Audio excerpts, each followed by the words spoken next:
अस्सलाम वालेकुम दोस्तों। मैं याद अहमद चिश्ती, संस्थापक महासचिव फैज़ान गरीब नवाज एसोसिएशन, आज फिर आपसे रूबरू हैं एक ऐसी शख्सियत के साथ जिन्होंने बहुत कम उम्री में ही बहुत लेबर वर्क किया और बहुत ही मशहूर हकीम हकीम निज़ामुद्दीन तकमीली साहब के साहबजादे हैं डॉक्टर नबील निज़ाम, जो कि हमारे स्टूडियो में आज तशरीफ़ लाए हैं। अभी हाल ही में उन्होंने पूर्वांचल यूनिवर्सिटी में BUMS में टॉप किया है, जिसके लिए उनको उत्तर प्रदेश सरकार से गवर्नर की जानिब से उनको अवार्ड दिया गया है, सम्मानित किया गया है। और इस कम उम्री में ही उन्होंने अपने पापा की अलालत, वालिद साहब की अलालत के बावजूद भी उनका पूरा क्लिनिक, अपना मतब भी देखा, अपनी पढ़ाई भी देखी और साथ ही साथ इंटर्नशिप भी कर रहे हैं यहाँ पे उर्सला हॉस्पिटल में और ऑनलाइन क्लासेस भी देते हैं। तो ऐसी अजीम शख्सियत से आज आपकी मुलाकात करवाते हैं। नबील साहब, आपका हमारे स्टूडियो में बहुत बहुत इस्तकबाल है। बहुत बहुत शुक्रिया है साहब, आपकी मोहब्बतों का बहुत बहुत शुक्रिया कि आपने इतनी इज्जत बख्शी। तो डॉक्टर साहब, हम लोगों के सामीन को आप अपना तारुफ पेश करवाएंगे, अपना नाम, कहाँ आपकी पैदाइश हुई, किस सन में, और क्या क्या आपकी क्वालिफ़िकेशन रही, कहाँ से आपने क्या क्या जी नॉलेज। मेरा पूरा नाम मोहम्मद नबील निज़ाम है। मेरा पैदाइश जो है वो कहीं चमनगंज कानपुर में हुई। 1992 4 अगस्त 1992 को मेरी पैदाइश हुई जी। और मैंने घर में जो है माहौल दीनी था, तो इब्तदाई तालीम जो है वो उर्दू अरबी की घर से ही शुरू हुई। वालिद साहब हम लोगों को बचपन में याद है कि सुबह पानी भरते थे, पानी भरने के बाद बैठ के हम लोगों को घर पे ही पढ़ाया करते थे। यहाँ का माहौल था जी। से हाँ, तो अब्बू पढ़ाते थे। फिर उसके बाद फिर स्कूल में गए, फिर हलीम मुस्लिम इंग्लिश स्कूल से जो है इब्तदाई तालीम हासिल करी। उसके बाद 5th क्लास तक वहाँ पे पढ़ा और 5th क्लास करने के बाद फिर हम लोगों को अब्बू ने दाखिला, हमारे अब्बू और अम्मी दोनों की ख्वाहिश थी कि हम लोग 2 भाई हैं और दोनों जो हैं वो हाफिज़ा करें। तो उसके बाद फिर मरहूम हमारे उस्ताद मोहतरम जनाब क़ारी इक़बाल अशरफ साहब की सरपरस्ती में हम लोगों ने जो है मदरसे में दाखिला लिया और फिर 2006 में जो है वहाँ से हाफिज़ा अपना कुरान करीम का मुकम्मल की। 2006 में जो है वहाँ से हिफ्ज़ मुकम्मल करा। फिर 2007 में पहली मरतबा जो है वो तरावी पढ़ाई माशाअल्लाह जी। तब से सिलसिला जो है जारी है। बीच में 1 आध साल छूटा, लेकिन अल्हम्दुलिल्लाह अभी जो है वो सिलसिला जारी है। फिर उसके बाद इंटरनेशनल सेंटर इंग्लिश स्कूल से 10th और 12th किया।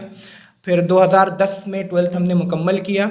उसके बाद जो है 2 साल तक 3 साल हमने PMT की प्रिपरेशन करी और इसी दौरान जो है वो BSc में भी दाखिला लिया था। BSc भी कानपुर यूनिवर्सिटी से BSc कर रहे थे, लेकिन BSc का 2 ही साल मुकम्मल हुए थे कि फिर हमारा अब्बू ने कहा नहीं, BUMS में मिल रहा था कॉलेज, तो फिर BUMS में दाखिला ले लिया। और फिर 2014 में हमने BUMS में दाखिला लिया और जिसके चलते फिर BUMS में कहाँ दाखिला लिया आपने? जी, मैंने BUMS में दाखिला लिया 2014 में शम्मा गौसिया माइनॉरिटी आयुर्वेदिक एंड यूनानी मेडिकल कॉलेज है सहेड़ी गाजीपुर में। अच्छा जी जी, गाजीपुर गाजीपुर से ही BUMS। जी, गाजीपुर में ही फिर वहाँ से ही पूरा BUMS मुकम्मल किया। और BUMS करने के बाद फिर 2021 में जो है मेरा फाइनल, हम लोग के जनवरी में रिज़ल्ट एग्ज़ाम्स हुए थे और उसका रिज़ल्ट आते आते जून जुलाई हो गया। फिर अभी जो है जो कन्वोकेशन होता है दीक्षांत समारोह, वो अभी 10 दिसंबर को हुआ। तो उसमें जो है सबसे अल्लाह करम से उसके हबीब के सदक़े में अल्लाह ने इतना नवाजा कि सबसे ज़्यादा नंबर आए और फिर जो है उसी के चलते गोल्ड मेडल से जो है गवर्नर ने सरफराज किया, एजाज़ से नवाजा। जी, ये मेरा अभी तक का सफ़र रहा जी। जो मतलब जो अभी जो एजुकेशन की लाइफ थी वो इतनी रही। तो आपके मेन असातिज़ा जो रहे, उस्ताद, कौन कौन टीचर जिनकी अहम भूमिका रही आपको यहाँ तक पहुँचाने में, उनके नाम, उनका जिक्र करना चाहेंगे? बिल्कुल बिल्कुल। हमारे असातिज़ा की फहरिस्त तो बड़ी लंबी है और हमारा एक हमेशा से अब्बू का एक सिखाया हुआ वो है कि हर शख्स से जो है सीखते चलो। जी, तो एक कहते हैं कि जो भी मिला उस कुछ ना कुछ सिखा गया, हर शख्स बड़ा उस्ताद निकला। शेर है जी। तो बहरहाल घर में सबसे पहली तालीम तो वालिद वालिदा की रही, सबसे बड़े उस्ताद रहे। हमारे छोटे भाई हैं मोहम्मद अरीश निज़ाम, उनसे हमने बहुत कुछ सीखा। जी, और हमारे एक कज़न हैं महमूद भाई। छोटे भाई बड़ों से सीखते हैं, आपने अपने छोटे भाई से सीखा? हमने बड़े छोटे भाई से सीखा, बहुत कुछ सीखा उनसे। और हमारे एक कज़न ब्रदर हैं डॉक्टर मोहम्मद आमिर जमाल, उनसे बहुत से ये हमारे ऐसे उस्ताद हैं जिनसे हमने तिब्बी मतलब एजुकेशन से ज़्यादा अपनी ज़िंदगी के सबक हासिल करे। और उसके बाद जो हमारे अगर पढ़ाई के ताल्लुक़ से देखा जाए तो हमारे उस्ताद मरहूम अल्लाह उनको जन्नत ने नसीब करे, हाफिज़ इकबाल अशरफ साहब, उन्होंने हमें कुरान करीम की और दीनी तालीम हासिल करी। उसके बाद हमने जब मेडिकल कॉलेज में दाखिला लिया तो आपके साथ छोटा सा बताना चाहेंगे कि हम बहुत मतलब कि बहुत पढ़ने में बहुत तेज़ नहीं थे। फर्स्ट ईयर में बहुत एवरेज स्टूडेंट थे और सेकेंड ईयर में हम लोग जब पढ़ रहे थे तो वहाँ पे हमारे उस मतलब कॉलेज का जो स्टाफ था, कॉलेज का जो टीचर्स थे, उनका बहुत सपोर्ट रहा। हमारे डायरेक्टर साहब का, हमारे फाउंडर साहब आदम कादरी साहब का, उनका सबका बहुत सपोर्ट रहा। और साथ ही साथ हमने फिर मॉडर्न फार्माकोलॉजी के लिए एक कोचिंग ज्वाइन करी थी एलेक्स में। वहाँ पे डॉक्टर सिंह पढ़ाते थे, एस सिंह करके पढ़ाते थे। और सिंह सर की क्लास जो थी वो मेरा मतलब कहते हैं ना ज़िंदगी बदलने वाला वो लम्हात थे, वो ज़िंदगी बदलने वाले दिन थे। उसमें लखनऊ में वो पढ़ाते थे, हम लोग अपने कॉलेज की छुट्टियों में उनकी क्लासेस ज्वाइन करा था लखनऊ में, और लखनऊ गोलागंज में पढ़ाते थे। तो उनकी क्लास में पहली मर्तबा वो पढ़ाने, बड़ा उनका इंटरेस्टिंग था। वो ज़्यादा बच्चों का एडमिशन नहीं लेते थे, 30-40 बच्चों को पढ़ाते थे और पढ़ाने के दौरान बड़े बड़े ट्रिक्स, जोक्स और छोटे छोटे गिफ्ट की, आज ये जो ये सुना देगा उसको ये गिफ्ट मिलेगा, ये गिफ्ट मिलेगा। हाँ, उनका वे ऑफ टीचिंग था अपना जी, तो उसी में उनकी क्लास में हम बताएं पहली मर्तबा हमारी कभी रैंक आई नहीं। तो हम मतलब एवरेज स्टूडेंट में रहे, हमेशा 60-65% आते रहे, एवरेज स्टूडेंट में रहे। लेकिन सिंह सर की क्लास में जो है पहली मर्तबा पहली टेस्ट हुआ था तो उसमें 3rd पोजीशन हमारी आई। तो हमको उस दिन एहसास हुआ कि हाँ हम भी जो है आगे बढ़ सकते हैं। तो फिर उसके बाद अल्हम्दुलिल्लाह उनके जो दूसरे टेस्ट हुए, फिर उसमें जब फर्स्ट आए, पहली रैंक आने लगी, तो अल्लाह का करम रहा कि उसके बाद से वो जो सिलसिला शुरू हुआ अभी तक जो है आपकी दुआओं से कायम है। और आज तक अभी तक जितने भी इम्तिहान दिए, जितने भी टेस्ट दिए, चाहे वो कॉलेज के रहे हों, यूनिवर्सिटी के रहे हों, अपनी कोचिंग के लेवल पे रहे हों, सब में सबसे ज़्यादा नंबर आए। उनका काफ़ी अहम रोल रहा। और फिर तिब में हमारी यूनानी में दिलचस्पी पैदा करने के लिए 2 शख्स का नाम मैं लेना चाहूँगा। एक हमारे उस्ताद मोहतरम है डॉक्टर खुर्शीद आलम साहब। उनका पढ़ाने का तरीक़ा ऐसा था, उन्होंने ऐसा हमें पढ़ाया कि उससे ही हम मतलब उनसे इतना ज़्यादा इंस्पायर हुए कि हम पढ़ाने लग गए। अच्छा, माशाल्लाह जी। और फिर उसमें जो कहते हैं मतलब जब आप पढ़ते थे तो पढ़ाते भी थे? जी, हम जब सेकेंड ईयर से फारिग हुए, सेकेंड ईयर हमारा BUMS सेकेंड ईयर क्लियर हुआ, जब 3rd ईयर में हम गए हैं, तो सेकेंड ईयर में तो हम ऐसे ही अपने जो जूनियर्स होते हैं तो हम लोग उनको पढ़ाते थे हॉस्टल में, ऐसे ही अपना रूम पे बैठ के पढ़ा दिया। लेकिन 3rd ईयर में थे तो बस ऐसे ही एक दिन सर नहीं आए, तो हमारे जो कोचिंग के डायरेक्टर थे अरशद साहब, उन्होंने कहा कि नबील भाई आज सर नहीं आए हैं, सेकेंड ईयर के बच्चे बैठे, आप जाइए सेकेंड ईयर के बच्चों को कुछ पढ़ा दीजिए। अच्छा, क्लास में तो भरी क्लास थी, 30-40 बच्चे बैठे हुए थे और उसमें फिर पोडियम पे जाके पढ़ाना। तो गए तो हम जो स्पेलिंग कॉमन थी, यूनानी का यू नहीं लिखा जा रहा था, हाथ थरथरा रहा था। पहली बार में होता है। फिर अल्लाह का करम रहा, फिर उस दिन से वो सिलसिला जो शुरू हुआ वो आज तक कायम है और पढ़ाने में खूब मज़ा आता है। फिर उसके बाद जो लॉकडाउन लगा, ऑनलाइन क्लासेस का दौर शुरू हुआ, तो अल्हम्दुलिल्लाह जो है अल्लाह का करम रहा कि हिंदुस्तान का कोई ऐसा यूनानी कॉलेज नहीं है बचा हुआ, कश्मीर हो, चाहे वह हैदराबाद हो, चाहे बेंगलोर हो, चेन्नई हो, आंध्र प्रदेश हो, कोई ऐसा कॉलेज नहीं है अल्हम्दुलिल्लाह जिसका कोई स्टूडेंट जिसको पढ़ाया ना हो। अच्छा, अल्लाह के करम से लॉकडाउन का पूरा मतलब आपने पूरी तरह से मुस्तफीज किया यूनानी स्टूडेंट्स को। जी, यूनानी तालीम हासिल करने हमारे लिए बहुत गोल्डन पीरियड रहा पहला लॉकडाउन कि उसमें जो है हमने खूब पढ़ाया और अल्हम्दुलिल्लाह पूरे इंडिया के कॉलेजेस के कहीं के एक बच्चा तो कहीं के 2 बच्चे, लेकिन अल्लाह के करम से सब पढ़ाया जी, सब पढ़ रहे हैं। बहुत मेहनत किया आपने, सही बात है। ये भी सब मेहनतों का सिला होता है, अल्लाह देता है। बेशक सूरज, एक वही शेर है कि सूरज को तखय्युल से उगाया नहीं जाता और घर बैठे किसी चीज़ को पाया नहीं जाता। मिटा दे खुद की हस्ती को अगर कुछ मर्तबा चाहे कि दाना खाक में मिलकर गुले गुलजार होता है। तो आपने अपने आप को खाक में मिलाया और अल्हम्दुलिल्लाह आज आप गुले गुलजार बन के जो है, करम है, ये सब बुजुर्गों की दुआएं हैं।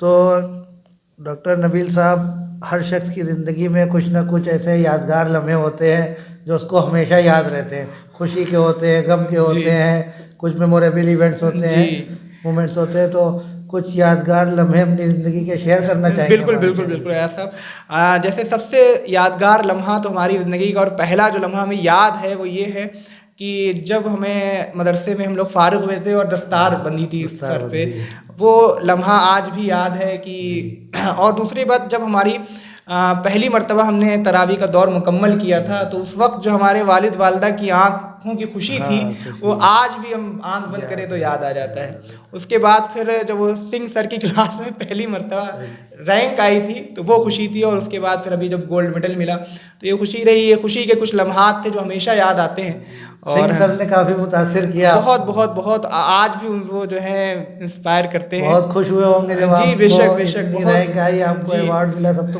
बहुत बहुत खुश हुए वो, और बच्चों को पढ़ाते भी हैं, लखनऊ में रहते हैं। जी, कहते हैं जिंदगी में अच्छे उस्ताद और अच्छे दोस्त मिल जाए तो जिंदगी बहुत खुशगवार होती है। इस मामले में हम बहुत खुशकिस्मत रहे कि जहाँ भी गए बहुत अच्छे अच्छे दोस्त मिले।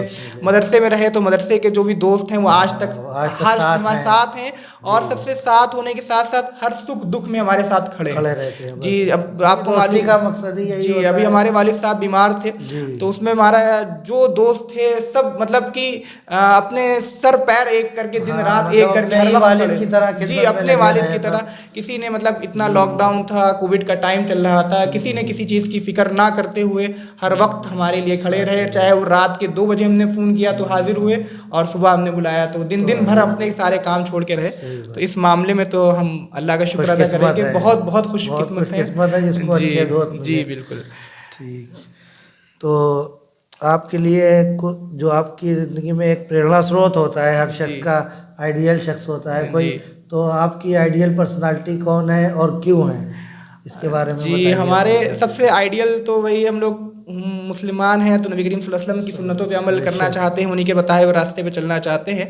और अगर बात किया जाए तो हम अपने वालिद से, उनकी शख्सियत से बहुत ज़्यादा मुतासिर हैं। उनका हर परेशानी को हंस के उनको सामना करना, उन्होंने इतनी बीमारियां देखी लेकिन एक मतलब उनके कभी मायूस नहीं हुए, हमेशा अल्लाह की ज़ात पे भरोसा रखना कि अल्लाह ताला इस परेशानी से भी निकाल देंगे। वो दिन भी थे कि जब वो एकदम अस्पताल में बेड पे ICU में थे, और तब पर भी उनका ये था कि इंशाल्लाह सब ठीक हो जाएगा, और आज भी बीमार हैं लेकिन उनकी शख्सियत से हम बहुत सेल्फ मोटिवेटेड पर्सन है हकीम, मतलब बहुत ज़्यादा मुतासिर हैं कि मरीज़ हमने अपने दवाखाने में देखा, खुद से बताते वो लगता है, लेकिन ये सच्चाई है कि मरीज़ों को हमने देखा कि अपनी परेशानी लेके आ रहे हैं, रो रहे हैं, और जब जा रहे हैं 5 मिनट अब्बू से बात करने के बाद तो हंसते हुए जा रहे हैं। अच्छा, खुश मिजाज भी बहुत जी, खुश मिजाज, जी बिल्कुल, हंसते बोलते तो उनकी शख्सियत से बहुत ज़्यादा मुतासिर हैं, और अपना ज़िंदगी में उन्हीं के बताए हुए रास्ते पे और उनके ही जो भी हैं अमल करना चाहेंगे। तो नबील साहब, आपने माशाल्लाह यूनानी स्टूडेंट्स को पढ़ाया, यूनानी कॉलेजेस में पढ़ाया, ऑनलाइन भी आपने बताया कि पूरे हिंदुस्तान के गोशे गोशे शोबे में सब जगह आपने यूनानी दवा और उनके जो नॉलेज है उसको खूब तकसीम किया है। तो यूनानी इलाज और दवाओं के जो फ़ायदे हैं उसको बताएंगे, और इसका जो करियर में इसका क्या स्कोप है, जो हमारा करियर है उसमें इसका क्या स्कोप है और कितना फ़ायदेमंद है, इसके बारे में कुछ बताएंगे। देखिए, यूनानी जो है वो ऐसा माना जाता है, ऐसा कहा जाता है कि जितनी भी पैथीज आजकल हैं उन सब की माँ है यूनानी। अच्छा जी, जो एलोपैथ है, एलोपैथ में जो फादर ऑफ मेडिसिन कहते हैं जिनको हिप्पोक्रेट्स, उनको हमारे यहाँ बुकरात के नाम से जाना जाता है, अबुल तिब कहते हैं, तिब के अब्बू, और सब तमाम पैथीज की जननी जो। अच्छा, बुकरात उन्हीं को कहा जाता है। जी, बुकरात उन्हीं को अब्बुल क्या जनरल वर्ड कहते हैं बुकराती में, क्योंकि वो बहुत बड़े फिलोसफर भी थे। मतलब उन्होंने ये जो यूनानी तिब का पूरा नजरिया, पूरा कंसेप्ट बेस्ड है उन्हीं की फिलॉसफी के ऊपर बेस्ड है, तो उसी से वो कहावत निकल आई कि ज्यादा बुकराती जिसकी हकीकत आज पता चली हमको भी। नहीं, वो बुकरात साहब है। तो ज्यादातर सारी पैथीज का जो इब्तिदा हुई, जो जन्म हुआ, जो जननी कहा जाता है, हिंदी का लफ्ज है जननी, वो यूनानी ही है। और यूनानी में हर किस्म की बीमारियों का इलाज है। बस हम है क्या कि हम लोग उससे वाबस्ता नहीं हैं, हम उतना उसको जानते नहीं हैं और ना जानने की कोशिश करते हैं। एलोपैथ की तरफ आदमी भागा जा रहा है, इमीडिएट रिलीफ उसको चाहिए कि बस आपको दवा खाएं, एक गोली खाएं, फौरन खड़े होकर भागने। अब असल में आपको बताया, लोग कहते हैं कि यूनानी में देर से आराम मिलता है, तो आप ये भी तो मरीज से पूछें कि यूनानी में लोग आते कब हैं। पहले जब बहुत कॉमन सी बात है, जैसे अगर कोई भी शख्स किसी भी मर्ज में मुब्तला होता है तो पहले तो वो बर्दाश्त करता है 2-4 साल तो उसमें निकल जाते हैं, और फिर उसके बाद वो घरेलू टोटकों को आजमाता है, फिर उसके बाद जब मर्ज बढ़ जाता है तो फिर वो एलोपैथ की तरफ या रागिब होता है। जब उससे भी थकार जाता है तो फिर वो यूनानी में आता है। भाई जब आप 15 साल पुराना मर्ज लेके आए हैं तो कम से कम 15 दिन तो लीजिए। और ऐसा नहीं है कि यूनानी में इलाज असर देर से मुरतब होता है, पहली खुराक से भी आराम मिलता है। डिपेंड करता है कि मर्ज कौन सा है, मर्ज की सीवियरिटी कौन सी है, मर्ज कितना सीरियस है, मर्ज किस लेवल पे है। तो अल्हम्दुलिल्लाह अब लेकिन एक कहा हम लोग कहते हैं कि आने वाला वक्त जो है वो यूनानी का होगा। और जो भी लोग इससे मुंसलिक होना चाहते हैं उनके लिए बहुत बेहतर वक्त है कि वो आज यूनानी को अपनाएं, आज यूनानी के बारे में पढ़ें और यूनानी में दाखिला लें, यूनानी के जो कोर्सेज हैं उसमें दाखिला लें और एक बेहतरीन करियर आपका जो है इंतज़ार कर रहा है। आप यकीन जानिए कि जो एक हकीम साहब और एक डॉक्टर साहब की समाज में इज्जत है वो इस कोरोना काल में सबने देख लिया। ठीक है, हम किसी पेशे की बुराई नहीं करते, हर पेशे की अपनी एक अहमियत है, लेकिन क्योंकि हम इस मेडिकल लाइन से यूनानी से वाबस्ता हैं तो हम जानते हैं यूनानी पेशे की बहुत अच्छा है। जो भी बच्चे इसमें दाखिला लेना चाहते हैं उनको इंटरव्यू में से करना है। और सबसे अच्छी बात यह है कि इसमें उर्दू ज़बान जुड़ी हुई है। यूनानी के लिए हाई स्कूल से यूनानी BUMS में दाखिला लेने के लिए यूनानी से उर्दू होना ज़रूरी है हाई स्कूल में। और अच्छा, उर्दू कंपलसरी है हाई स्कूल? जी, हाई स्कूल में उर्दू होगी तभी आपका दाखिला होगा। और क्योंकि इसमें उर्दू ज़बान इससे मुंसलिक है तो उर्दू ज़बान से जब हम जुड़ते हैं तो हम अपने कहीं ना कहीं दीन से भी जुड़ जाते हैं। क्योंकि हमारी ज़्यादातर दीनी किताबें जो उर्दू में है। उर्दू ज़बान ही अपने आप में एक शीरी है कि मरीज आएगा तो अगर उससे उर्दू में कह देते हैं, इतनी शाइस्तगी उसमें होती है, नफासत होती, नज़ाकत होती कि आदमी आधा तो ऐसे ही ठीक हो जाता है अगर उससे बात करने में ही। जी, तो उर्दू इससे मुंसलिक है। और दूसरी चीज़ है इसमें तिब्ब नबवी भी इसमें मुंसलिक है। तिब्ब नबी करीम सल्लल्लाहु अलैहि वसल्लम के जो मेडिकल से बताए हुए, सेहत के ताल्लुक़ से जो बताए हुए आपके अहकामात हैं, आपके जो हुक्म हैं, जो नुस्खे हैं वो भी इसमें मुंसलिक हैं। तो अल्लाह ताला ने तिब्बैती में शिफा भी अदा दी है। तो बेशक इससे आप लोग जुड़े हैं, उसमें काफ़ी स्कोप अच्छा है। यूनानी से B फार्मा होता है, D फार्मा होता है, काफ़ी अच्छा आप इसमें स्कोप है। फार्मेसी लाइन में इसकी काफ़ी स्कोप है। और एज आ मेडिकल ऑफिसर आप वर्क कर सकते हैं, गवर्नमेंट वैकेंसीज निकलती हैं उसमें आप वर्क कर सकते हैं। और पूरी इसकी गवर्नमेंट की नज़र में मान्यता उतनी ही है जितनी एक MBBS डॉक्टर की होती है। तो नबील साहब, आपने पूर्वांचल यूनिवर्सिटी में BUMS में टॉप किया और अपने मोहल्ले जो चमनगंज, बहुत बदनाम एक तरह से कि लोग रिक्शे वाले घंटाघर स्टेशन से नहीं आते, चमनगंज नहीं जाएंगे, तो अल्हम्दुलिल्लाह आपने चमनगंज का, अपने मोहल्ले का, अपने शहर का नाम सूबे का रोशन किया और आपको इसके लिए गवर्नर ने अवार्ड भी दिया। तो इन सब जो कामयाबी आपको मिली और गोल्ड मेडल से भी आपको नवाजा गया माशाल्लाह से, तो इन सब चीज़ों का श्रेय आप किसको देना चाहते हैं? किन किन चीज़ों ने आपको मतलब इन सब चीज़ों के लिए यहाँ तक पहुँचाया, उसके लिए कुछ बताइए। देखिए, जिस दिन गोल्ड मेडल मिला था उस दिन काफ़ी लोगों ने पूछा कि इसका क्या कारण है, इसके पीछे की क्या वजह रही, इतनी मेहनत की। तो हमने उस दिन भी कहा था, फिर आपके चैनल के ज़रिए भी हम लोगों तक बताना चाहेंगे।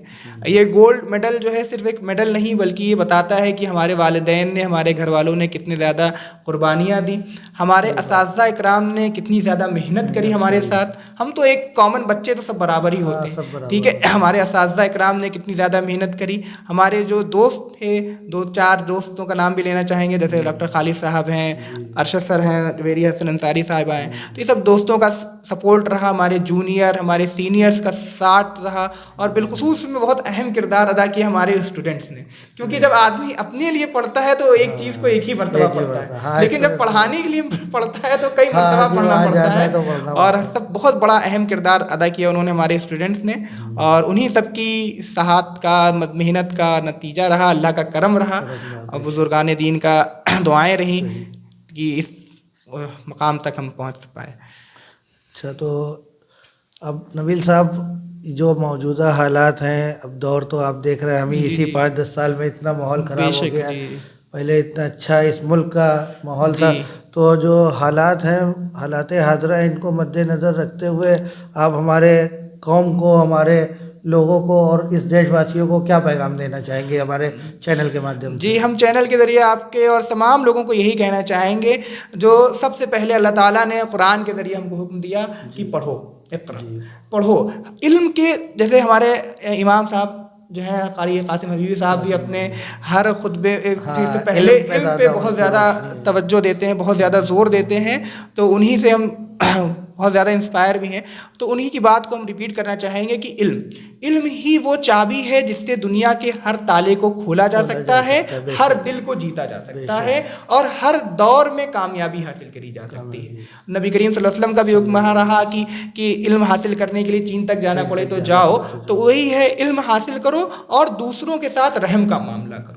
आप किसी के साथ गाली गलौज बुरा भला किसी को नहीं कहना, हर के साथ अच्छे से बात करिए, आप दूसरों की मदद करते रहिए। यकीन जानिए अल्लाह ताला आपकी ऐसे मदद फरमाएंगे कि आप सोच नहीं सकते। इसका हमने बहुत बार ये देखा है कि आप दूसरों की मदद करिए, आप ये मत सोचिए कि इसमें हमारा क्या फायदा। हाँ, आपके मतलब बेलौस होके आप खाली अल्लाह की रजा के लिए, इखलास के साथ आप जो काम होता है करते रहिए। इंशाल्लाह आपके ऐसी ऐसी मदद होगी, आपके ऐसे काम बिगड़े काम बन जाएंगे कि आप सोच नहीं सकते। तो बस दो ही काम है कि एक अपना इल्म पे हमें देना है, हम जिस भी लायक हैं, अगर हमें अल्लाह ताला ने इल्म बख्शा है तो हम उसको दूसरों तक फैलाएं, क्योंकि जितना फैलाएंगे उससे हमारा इल्म बढ़ेगा और उससे जो हमारे कौम की, हमारे मुल्क की, हमारे सूबे की तरक्की भी होगी और जो है हमारा जो एक बदनामी का टैग लगा हुआ है हमारे मोहल्ले के ऊपर वो भी हट जाएगा।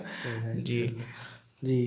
तो नबील साहब, हमारा जो एसोसिएशन है, फैज़ान गरीब नवाज एसोसिएशन, आप जानते हैं, देखा होगा, तो हमारे चैनल और हमारे एसोसिएशन के लिए कुछ तासुरात और दुआ। बिल्कुल, हम तो आपसे अयाज साहब बहुत ज़्यादा इंस्पायर हैं। अब चेहरे पे तारीफ़ करना जो है वो अदब के तवाज़ुन में नहीं आता कि चेहरे पे तारीफ़ किया जाए, लेकिन जो है आपके काम से, आपकी जो खिदमात हैं वाकई में वो जो है मतलब ऐसा है कि सैल्यूट किया जाए आपको। माशाल्लाह आपका, हम तो आपसे अभी इतने ज़्यादा जान पहचान नहीं है, इतना ज़्यादा आपसे हमारी मतलब मुलाकात नहीं है, लेकिन आप फेसबुक और व्हाट्सएप के ज़रिए हम आपके देखते रहते हैं, आपके कामों को, आपके जो राशन किट होती है या रमज़ान किट आप जो तकसीम करते हैं या ऐसे लोगों तक आप मदद पहुंचा रहे हैं जो वाकई में हकदार हैं।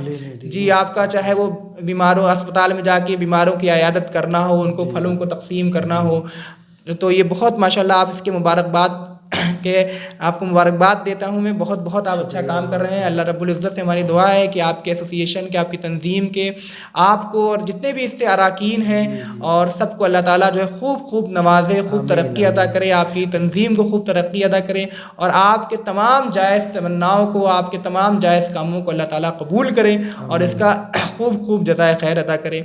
और आपके चैनल के ज़रिए जो आप खिदमत दे रहे हैं, जो अदब की खिदमत दे रहे हैं, ये बहुत माशाल्लाह बहुत एक काबिल ज़िक्र काम है, एक काबिल तारीफ़ काम है कि आपने जो है इसी बहाने से दीन के साथ, दुनिया के साथ साथ अब अदब की, उर्दू अदब की भी खिदमत कर रहे हैं।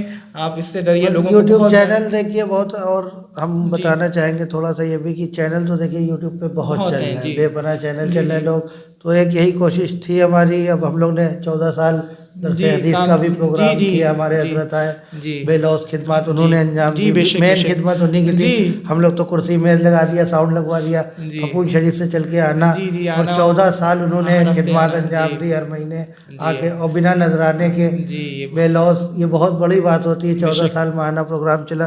तो अब लॉकडाउन हुआ तो हमने एक चीज़ ये महसूस की कि सारी चीज़ें, सड़क, भीड़, ये स्टेज सब खत्म, तो अब कुछ ना कुछ हर आदमी के हाथ में मोबाइल है, कुछ ऐसी चीज़, एक ऐसा चैनल लॉन्च किया जाए जिसमें अदब से भी जुड़ी चीज़ें पहुँचाई जाए, दीन से भी जुड़ी और समाज से भी जुड़ी हमारे, और कुछ लोगों को कि इस्लाह भी हो, बिल्कुल सबको सीखने को मिलेगा। बस इसी मकसद से ये चैनल लॉन्च किया और आप लोग इंशाल्लाह आते रहेंगे, तो चैनल बरकरार रहेगा। बिल्कुल आप हम जिस लायक हैं आप बुलाएं। हमारे नाज़रीन को जो है कुछ टिप्स अपना करियर काउंसलिंग की, यूनानी मेडिसिन की, और उनके लिए हम आपको मदद करते रहेंगे। बिल्कुल आप जिस वक्त आए आप जो है हमारे स्टूडियो में तशरीफ लाए, बहुत बहुत शुक्रिया आपका, और आपकी अदबी और मिली खिदमात के एतराफ़ में और जो तिब्बी खिदमात है उसके एतराफ़ में हम आपको सर्टिफिकेट दे के एजाज़ देना चाहते हैं, उसको कबूल फरमाइएगा।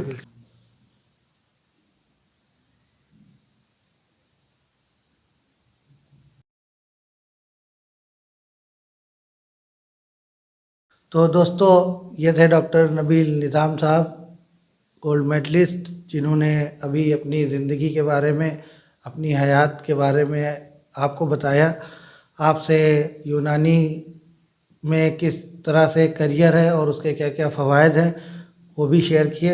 इसी तरह से इंशाअल्लाह हम फिर आपसे ऐसी ही पर्सनालिटीज़ के साथ मुलाकात करेंगे। कैमरामैन मोहम्मद आसिफ वारसी के साथ अयाद अहमद चिश्ती। अस्सलाम वालेकुम वरहमतुल्लाहि ताला वबरकातुहू।